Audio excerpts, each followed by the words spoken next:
It's a kind of magic. Welcome to Magic Monday. Welcome to Magic Monday. Today we're going to talk about and today we're going to talk about self-love, self-acceptance, but self-love. Self-love, how to be your dream mother, that you're so solid, you can lean on you, everything you need comes from deep within, you've got strong foundations, and the ability to accept everything without changing anything. Like this cocktail between strength and concrete groundness, if that makes sense. And the ability to be completely open, unafraid, and not willing to change anything, but just accepting it in your heart. Amazing. And to be able to give yourself what you need. So to give yourself what you need so that you can stay in that really grounded, connected, deep-rooted state, so that you can feel love, that you don't need to externalize any of that. And also to realize that you already have everything you need is inside of yourself, and just grow it from there. Yeah, to connect with that part of you that is everything that you need. Yeah, everything that you need is inside of yourself. I've said that 1,000 times, but it's so true. So how do we do that, Erycka? Well, I think everything I don't know about you, Ruth, but my little experience of life often is that for me to really, things to sink in and for them to become part of, deep knowing, and becomes part of how you live life, often it comes into the body first. You know how sometimes when you understand things in your flesh, then your mind and your heart catches with it. It's like when you do a Vipassana meditation, it's like I just feel this knowing of impermanence inside your flesh makes it sink deeper. Yes. So maybe you would start with your body. Maybe you would start by having a daily practice where you feel grounded. Maybe, I keep putting my hand on my heart and my belly, so I suppose. And it is about our base chakra and our ability to stay open-hearted. So maybe having a daily practice of being in your base chakra and in your heart. I would say either everyone is different, so maybe people could find their own mantra, their own little sentence, their own affirmation, but also have a daily practice of breath. It doesn't have to be long. I would say even just a few minutes of connecting with yourself. Maybe morning and night, just come in, because we're talking about everything you need is inside of yourself, so you really come into yourself and feel that. And if you recognize there's part of you that is worried that it's not, maybe you can find your own way to reassure yourself. Or I think that would be always the breath and the body. Yeah, for sure. And I think when you've connected with the body, things might come up as well. So I find that writing or journaling, just to get them out, and just to maybe write until, and you don't need to necessarily understand what's coming out. Sometimes you don't understand at all. And then when you go back and read it back, it's, it totally makes sense. Yeah, you can. Everyone is different, but you could write down what are the things that I need the most. How would it feel to be loved? Because it is a lot about unconditional love, being there for you unconditionally, no matter what, and finding that love that is just so deep and so forgiving for yourself at the all given time. So you live with a really lovely friend by your side that's always there for you. Yeah, being your own best friend is always so maybe write good. How it would feel, like that feeling of being loved unconditionally and feeling grounded and remembering that everything you need is inside of yourself. How does that feel for you? And maybe start journaling that and be kind with yourself. Use the breath to wash away the contractions. So when you feel a bit of, then breathe deeper and just relax the shoulders, expand the heart, and just let it move through you. Yeah. And also, like on a more tangible level, you can plan. Like, you might be somebody who doesn't give themselves enough time Like you're always busy either working or looking after the children or running them around, or so you don't have enough time to connect with yourself. So making it part of your plan to say, you know what, non-negotiable once a month. The non-negotiable lead with the ninja. Non-negotiable. No room for negotiation. No room for negotiation. Once a month, I'm going to treat myself to something, whether it is a massage, a yoga class, a facial, anything, a walk on the beach. You know, you might be that busy that you don't actually get to have that. So that non-negotiable, putting those things into your routine.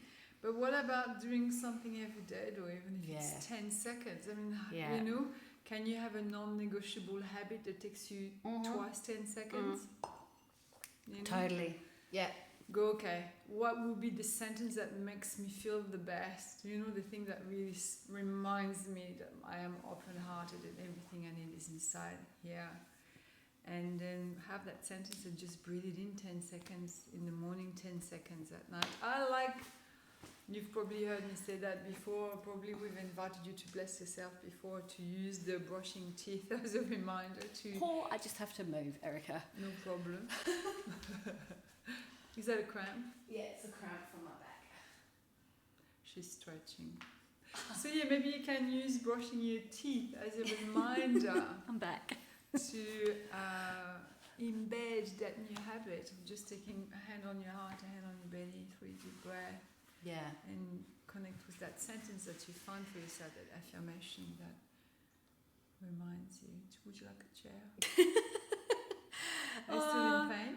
No, I'm not in pain. But it's like, you know, when the cramp starts and it just... Do you want a chair? I've got a higher cushion. It's all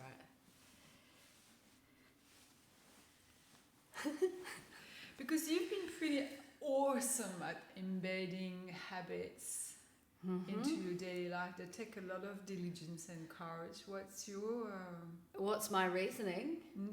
I'm a bit of a nutter if I don't do that stuff. Okay. I can be, a bit, like I have to have that routine and regime to keep myself, like I recognise that I like to be grounded and I like to be connected, so those things are really important for me to stay that way. Yeah.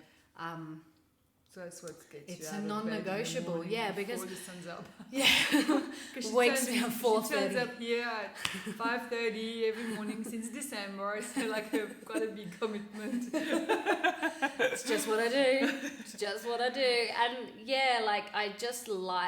I find that the early morning, because I wake up early anyway.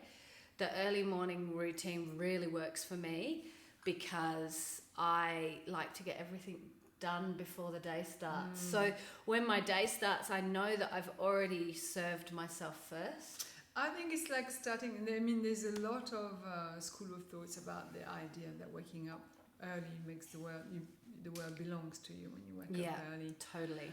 But it's really amazing to start the day as a winner. Yes. You know? Yeah, you're always a winner. Yeah. When you take the time to get up a bed. The chanting, the stretching, the ocean swim, we're like, yes! Yeah. You're like, day's done. Whatever happens now is just a bonus. I really resonate with that, but I do know I have friends who, you know, they can't. They're late night kind of people. I used to be a late night kind of person. I've always been an early bird. I guess it really is about finding what works for you, because everybody's different. So you find the words that work for you, the time that works for you, But I guess finding in your way that feeling, that remembering that everything you need is inside of yourself, and the more open-hearted you are, the more unafraid you are to open and not needing to change anything, the more delicious the experience of life becomes. Absolutely. And I guess it is your choice and your decision as well. Like, you know, if you want to have this connected, grounded existence where that you are present and where your life has become more than just the mundane routines, where there's more to it, there's magic in your life, then it's you that has to make that commitment to yourself. Yeah. Like, nobody else is going to do that. It's like you have to be your own mum. You have to be the own person who's like, okay, up you get. it's time. Off you go. Oh, I don't feel like it today. It's like, don't even connect with. That's where comes the non-negotiable. Yeah, don't connect with Mrs. Lazy, like, as you say. But yeah, just override. I try to get up early. Of course, some days it's really hard. Some days you wake up and you're just like, oh God, I could just stay in bed. But I know that my non-negotiable is to get up and do, and I try not to connect with any feeling in that moment. Yeah. It's like, nah, it's like, body, let's go. Yeah. And I don't know, for me as well, I quite like that meditation early morning because you're still kind of asleep. Yeah. So you come out of sleep and then you go into a meditative state. It's like extra sleep. And it makes it easier for you to have your connection with the divine, because your mind is still groggy and you're kind of more open to what has, things that you can't put on paper. If that makes sense. Yeah. But also that, pushing yourself to do something that doesn't feel quite right. It's like when you swim in the winter, how often the bed is warm and some days there's ice on the windscreen. I'm going, oh, how are we doing this? We're crazy, And other people feel quite alive having a warm cup of tea in bed at 9 o'clock, So they don't have to jump in the icy cold ocean to feel alive. But everyone has different cups of tea. But when you do that, when you've pushed yourself and you didn't listen to the Miss Lady and you jump in there, you never regret that you never regret it. No. And you just feel so alive and so strong, and it brings you back in your body again. It brings you back in the wonder of having lungs and a heartbeat, and I think to start the day with acknowledging the wonder of your body as well, that is also a great key for being grounded here and now, and to be open-hearted, because you start to have this infinite appreciation for just being alive. Yes. And that's a great thing to cultivate, because life is full of challenges. Yeah, and those things, you don't have to go and jump in the crazy West Australian ocean. You don't have to get up and chant for an hour. Maybe it's just taking your cup of tea to your garden and sitting down and listening to the sounds of nature for 5-10 minutes. But just do something. Yeah. Just do something for yourself. Makes your heart sing, that's just for you, and that brings you home to your body, brings you home to really enjoying being alive, being yourself, and being there for you. Totally. Yeah, and it doesn't matter where you live or what surrounds you. You can always have that space that you cultivate, that space to become your safe space. It's like, you're giving yourself the biggest hug that you possibly can. And have it's like having a daily practice, isn't it? Even if it's, reading a poem or part of a book, or gratitudes, or journaling, or even exercise, like, doing a HIIT workout. If that's your bag, then, and that brings you alive and connects you to yourself, then go do it. But just something. Yeah, just find something just for you that grows your sense of being grounded, loving this body, loving being in your heart, and something that's non-negotiable. Yes, non-negotiable. Non-negotiable. Karate. Awesome. Thank you for listening. Oh, we've got some gongs. We wish you a magic week, a magic life. Thank you for listening. See you. Take care. Bye. Bye. It's a kind of magic. It's a kind of magic.